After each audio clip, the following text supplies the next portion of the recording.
Hi hello welcome to post 360. నేను మీ మురళీ రాపల్లి. గతంలో మీకు ఒక చిన్న విషయం క్లియర్గా గుర్తు చేయాలి.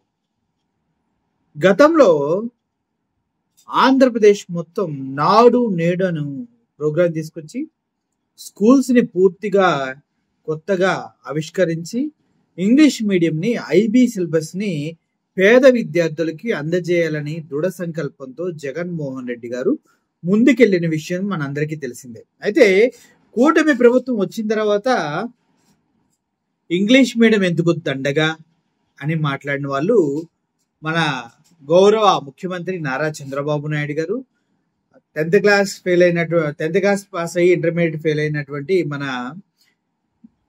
డిప్యూటీ సీఎం గారు, వీళ్ళంతా మాట్లాడుతూ చంద్రబాబు నాయుడు గారు అయితే ఒక ఏరియాలో కింద కూర్చొని వాళ్ళ చిన్న చైర్ మీద కూర్చొని చుట్టుపక్కల ఉన్న మహిళలతో పౌరులతో చెప్తూ ఉంటారు, ఇంగ్లీష్ మీడియం చదివితే మన పిల్లలు ముద్దబ్బాయిలు అయిపోతారు, అది చేయకూడదు, మనం అది తప్పు అని చెప్పడం మనం విన్నాం. అంటే ఇంగ్లీష్ మీడియం అనేది మనకి ఎంత దూరం చేయదలుచుకున్నారో ఆ ఒక్క సిచ్యువేషన్తోనే మనకి అర్థమైపోయి ఉండాలి. అప్పుడే ఇలా మాట్లాడిన తర్వాత అందరూ ఇంగ్లీష్ మీడియం గురించి ఏంటి అని ఫైట్ చేస్తున్న తరుణంలో ఎన్వి రమణ అని మాజీ చీఫ్ జస్టిస్ ఎన్వి రమణ గారు, ఈయన కూడా మాట్లాడుతూ టీడీపీకి సంబంధించిన ఒక మీటింగ్ లో మాట్లాడుతూ ఆయన తెలుగు అనేదే ముద్దు, ఇంగ్లీష్ ఎందుకు వద్దు అంటూ మాట్లాడటం జరిగింది. ఎన్వి రమణ గారి గురించి మీకు ఒక విషయం చెప్పాలి. ఈయన కృష్ణా జిల్లాలో పుట్టారు, పొన్నూరుకు సంబంధించిన వ్యక్తి.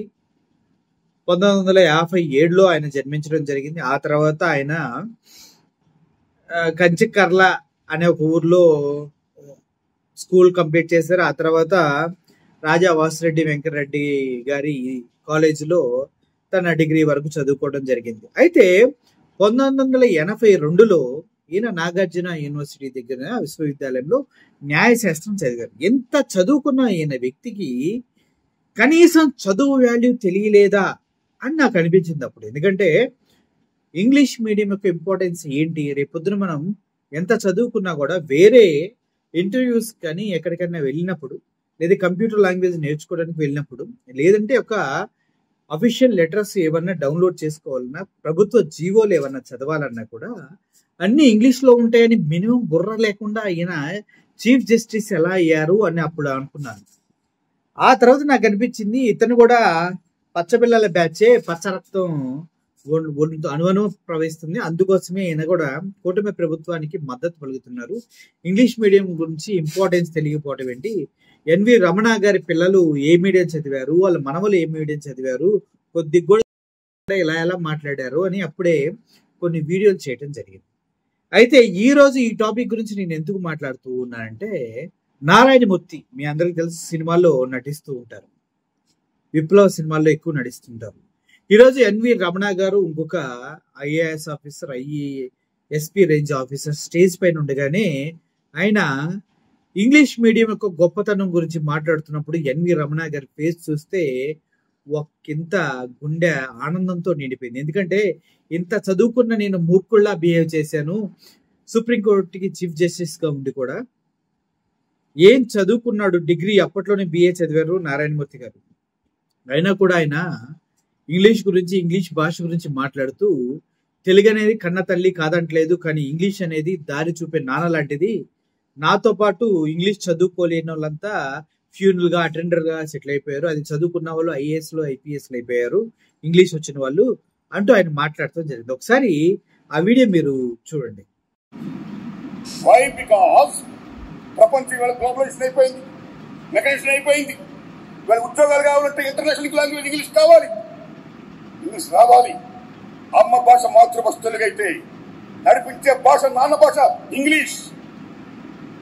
మేము పేదవాళ్ళం, అందరూ రమణ గారి లాగో న్యూటన్ లాగో సరిపడ రాధాకృష్ణ లాగో ఐక్యూ చాలా తక్కువ ఉండదు. 90% చాలా మంది చదువుకోవాలి. ఒక విజ్ఞప్తి చేసిన రమణ సార్, మా ఊళ్ళో ఫస్ట్ బిఏ చదివాను నేను. ఆ రోజుల్లో మీరు నమ్మండి, మాలాంటి పేదవాళ్ళందరూ కూడా ఇంగ్లీష్ రాక చాలాసార్లు ఫెయిల్ అయ్యాం. ప్రథమ స్థానం నుంచి ఎప్పుడు కూడా మాకు ఇంగ్లీష్ లేదు. మేము బిఏలు ఎంఏలు ఎంకమ్లు పాస్ అయ్యాం, పాస్ అయ్యి ఉద్యోగాలకు వెళ్ళాం. ఉద్యోగాలకు వెళ్ళినప్పుడు ఇంటర్నేషనల్ లింక్ లాంగ్వేజ్ ఇంగ్లీష్లో ఉండడం వల్ల ప్రశ్న పత్రాలు మేమందరూ ఫెయిల్ అయ్యాం. మేమేమయ్యాం? గుమస్తాలు అయ్యాం, యూలు అయ్యాం, అటెండర్లు అయ్యాం. ఈ దేశ సార్వభౌమతను కాపాడే జవాన్లు అయ్యాం. ఈ దేశ ఇంటర్నల్ సాల్వెంట్ కాపాడే పోలీసులు అయ్యాం. కానీ ఇంగ్లీష్ మీడియం వచ్చిన ఏమయ్యారు? దే బికేమ్ ఐఏఎస్, కలెక్టర్లు అయ్యారు, ఇంజనీర్లు అయ్యారు, డాక్టర్లు అయ్యారు. వాట్ నాట్, చాలా గొప్పలేరు, వెరీ హ్యాపీ. కానీ విద్య ద్వారా ఏ సామాజిక న్యాయం వస్తుంది అంబేద్కర్ మహానుభావుడు చెప్పాడు.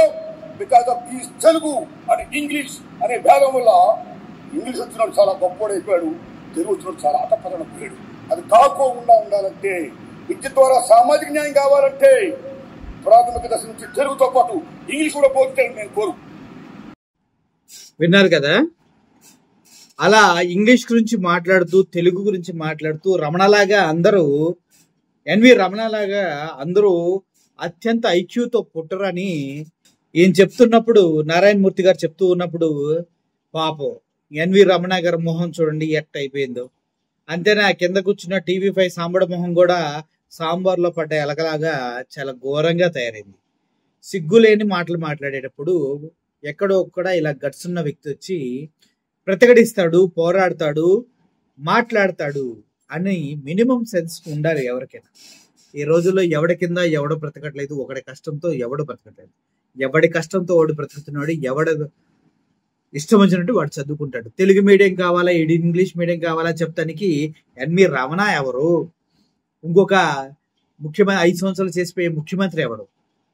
ప్రజలు, పిల్లలు, వాళ్ళ తల్లిదండ్రులు నిర్ణయించుకోవాలి. ఇది కదా ముఖ్యం. ఆ సాంబడు మొహం, ఎన్వి రమణ మొహం ఒక్క దెబ్బకి నిజంగా చెప్పాలంటే ఈయన కొట్టకుండానే కొట్టినట్టు చేశాడు కదా. మీరేమనుకుంటున్నారు? గట్స్ ఉంది కదా నారాయణ దగ్గర. ఎంతో మంది ప్రజలు ఇది అడగలేక అల్లకొల్లాలు అయిపోతూ ఉన్నారు. ఈరోజు నాకు కూడా మస్త్ హ్యాపీగా అనిపించింది.